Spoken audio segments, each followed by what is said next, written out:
আরেকটা হলো নুরুল হক নূর। আপনারা এগুলা ফেসবুক থেকে যে লাইক দিয়েছিলেন, নূরের কাছে ক্ষতিপূরণ চাইতে হবে। ওই গাদ্দারের বাচ্চা, এত আশা ভরসা করে তোমার উপর আমরা বিশ্বাস করেছিলাম একটা প্রতিমন্ত্রী দিয়ে যদি তুমি বিএনপির কাছে বিক্রি হইতে পারো, তাহলে আমাদের এতদিন যে তোমাকে লাইক দিয়েছি, তোমার কথা শুনেছি, আমরা সেই ক্ষতিপূরণ চাই। আর সেই ক্ষতিপূরণের একটাই সমাধান, সেটা হইতে পারে জুতার বাড়ি। পারবেন না আপনারা? এটা বললে তো আমার সব লোক আমার বিরুদ্ধে লাগা যায় যে কি অশ্লীল কথা বলে। অশ্লীল না, যেগুলা সাইজ করার যাদেরকে যেভাবে দরকার ওইভাবে হলো সাইজ করতে হবে, উচিত শিক্ষা দিতে হবে ওদেরকে। এখন স্থানীয় নির্বাচনে যেখানে বিএনপির প্রার্থী থাকবে, উল্টো জায়গায় আপনারা সিল মারে আসবেন। তারেক রহমান সরাসরি আপনাদের সাথে প্রতারণা করেছে, আমাদের তরুণ প্রজন্মের ভবিষ্যৎ নষ্ট করেছে। এই প্রধানমন্ত্রীর প্রতি আমাদের আর কোনো বিশ্বাস নাই, এই প্রধানমন্ত্রীর প্রতি আমাদের কোনো আর ভরসা নাই। এই অ্যাম্বুলেন্সটাকে একটু জায়গা করে দিবেন। এই প্রধানমন্ত্রীর বাংলাদেশের যারা নতুন প্রজন্ম আছে তাদের নেতৃত্ব সে দিতে পারবে না। আমরা বলবো আল্লাহর রাস্তায় ইস্তেফা দিন, কোন পুলিশ সদস্যের গুলি আমাদের দিকে চালাবেন না, এখনো সময় আছে। এক লোক বাসায় ঘুমায়া থাকে, সে তাকে সারা জীবন একজন বুঝাইছে যে তুমি হলো বিড়াল, কিন্তু ওইটা ছিল বাঘের বাচ্চা। এখন বলতেছে যে তুমি যে আমাকে বাঘের বাচ্চা বলতেছ, আমি তো বিড়াল। সব মানুষ আইসা দেখলো যে বিড়াল যে নিজেকে, বাঘের বাচ্চা যে নিজেকে বিড়াল দাবি করতেছে, এটা আসলেই তো বাঘের বাচ্চা। তো তারেক রহমানের পাশে যে সালাউদ্দিন থেকে শুরু করে যারা আছে, সারাদিন তারেক রহমানকে বুঝায়, আরে তুমি হলে বিড়ালের বাচ্চা, তুমি বাঘের বাচ্চা না। তারেক রহমান, আপনার শরীরে শহীদ জিয়া রক্ত আছে, বেগম খালেদা জিয়া রক্ত আছে, আপনি বাঘের বাচ্চা।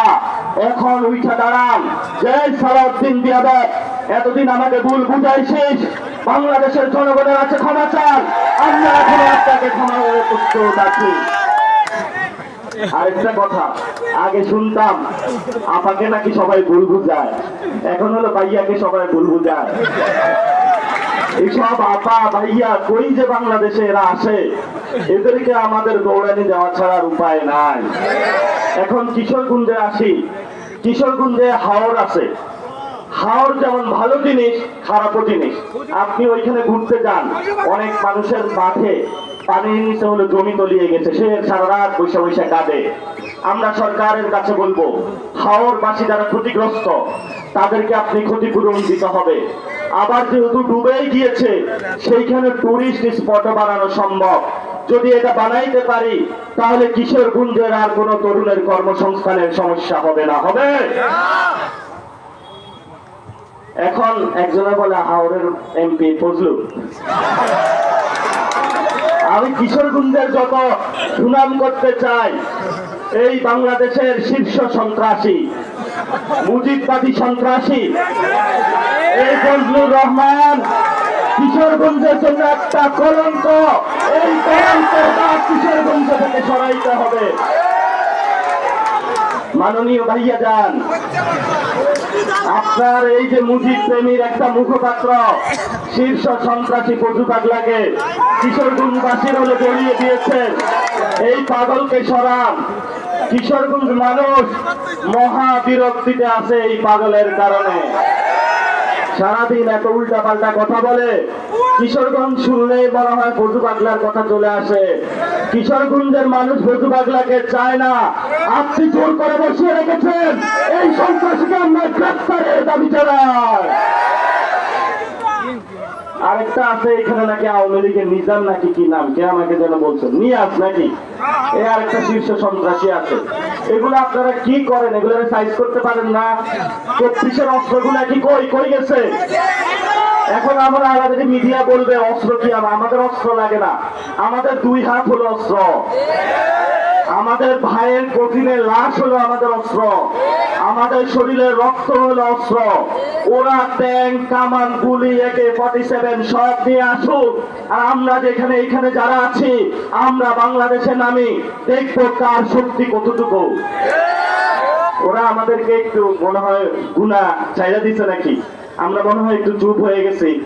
এই গণ অভ্যুত্থানে যারা আলেম ছিল তারা বড় একটা অবদান রেখেছে, এবং কিশোরগঞ্জে আলেমদের বড় একটা ঘাঁটি আছে। ময়মনসিংহে যারা আলেমদের বড় হোল্ড আছে, জামিয়াতুল এমদাদিয়া, আমরা আলেমদেরকে শ্রদ্ধা করি, আলেমদেরকে সম্মান করতে হবে। এই আলেমরাই কিন্তু মন্দির পাহারা দিয়েছে, এই আলেমরাই গির্জা পাহারা দিয়েছে, এই তরুণ প্রজন্ম কিন্তু ডাকাত ঠেকিয়েছে। যদি আমরা আর একটু অপেক্ষা করি, যদি সংস্কারের বিষয়, আওয়ামী লীগের বিষয় যদি পার্লামেন্টে আমাদের সলভ করতে না পারি, তাহলে আপনারা সবাই আজকে হাত তুলে জানাবেন কারা কারা সামনে পার্লামেন্টের সামনে যাইতে প্রস্তুত আছেন। যেদিন আমরা পার্লামেন্টের সামনে যাব, ওই দিন কি তারেক রহমান পার্লামেন্টে থাকবে নাকি থাকবে না? তারেক রহমান, সময় সবাই আছে, ভালো হয়ে যান। পার্লামেন্টে আপনি এটা সংশোধন সলভ করে নেন, আর না হলে পুরো বাংলাদেশের তরুণ প্রজন্ম নিয়ে আমরা পার্লামেন্টের সামনে উপস্থিত হব।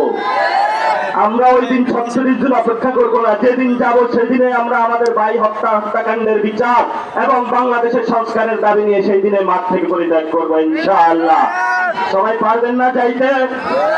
সবাই এখন থেকে টাকা জমানো শুরু করেন। যে যে ট্রেনের টিকিট, বাসে করে, ট্রাকে করে সবাই যেদিন ডাক দেওয়া হবে পার্লামেন্টের সামনে আমরা সবাই যায় উপস্থিত হব, এবং মোদির যেভাবে গদি লড়ে গিয়েছিল এবার, সেই দিন পার্লামেন্টের সামনে যায় আমরা সবাই বৈশা বলবো, ভাইয়া যান সংস্কার কি দিবেন নাকি ভাগবেন? ভাইয়া যান ওই দিন সংস্কার দিতেই হবে, নাহলে ভাইয়া জানের বাংলাদেশে থাকার কোনো আর অপশন থাকবে না। থাকবে ভাই, আপনি আমার হক দিয়ে দেন, আপনি আমার ভবিষ্যৎ দিয়ে দেন, আপনি সুন্দর মতন ক্ষমতা চালান, আপনার সাথে আমার কোনো ঝামেলা নাই। আর যদি আপনি আমাদের তরুণ প্রজন্মের সাথে পাঙ্গা নিতে চান, এই পাঙ্গায় আপনি তারেক রহমান জয়ী হবেন না, আপনাকে 100% লিখে দিলাম। আপনারা অনেক কষ্ট করে উপস্থিত